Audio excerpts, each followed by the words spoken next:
Mənim vaxtınız xeyir olsun. Gördüyünüz kimi bu kameranı quraşdırdıq ki, evimizin, ailəmizin təhlükəsizliyi üçün evimizi 3 tərəfdən də təhlükəsi var. Bir kameramız gördüyünüz üçün evimin sol tərəfini çəkir. Qabaq kameramız gördüyünüz kimi evin arxasını çəkir. Bu kameramız da gördüyünüz kimi evimizin sağ tərəfini və damını çəkir. Bu şirkətin narahat olduğu bir-iki proses var ki, mən burada gedən işi çəkirəm, burada nə iş görürlər. Mən burada nə iş getdiyini lap yaxşı bilirəm, çəkməyimə ehtiyac yoxdur. Çəkib paylaşmışam, aidiyyəti orqanlar da bilir.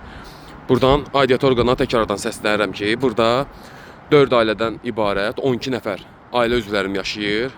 120-dən çox kvadratım var ki, köçürdümürlər, bizə incidirlər. Yəni ailəmi incidirlər, burada söküntü. Bax gördüyünüz kimi qatlavan da qazılıb burada, gecə-gündüz iş gedir. Gecə də paylaşıram, gündüz də paylaşıram. Baxın görün, bax, düz damın üstə də tökürlər ki. Bax, burada düz iş gedir.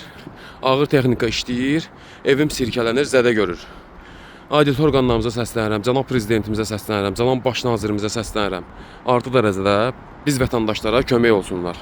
Qanuni şəkildə, məhkəmə gedən prosesdə, məhkəmə ekspertizası gəlib evi ölçməlidir. Bir aydan çoxdur ki, gəlib eləmirlər, bunlar da burada işlərinə davam elətdirirlər. Bu kameraya görə narahat olanlara da səslənmək istəyirəm ki, mənim və ailəmin və evimin toxunulmazlığı üçün bu kameranı qoyub təhlükəsizliklə bağlı çəkiliş edirəm. Kim də narahat olursa, gəlib narahatlığını bildirə bilər. Əgər bu kameranı sökmək istəyənlər, bax, nəzarətə nəzarət. Bu kameramızı yerləşdirirəm, bu kameranı çəksin. Kim sökmək istəyirsə gəlsin söksün. Problem yoxdur.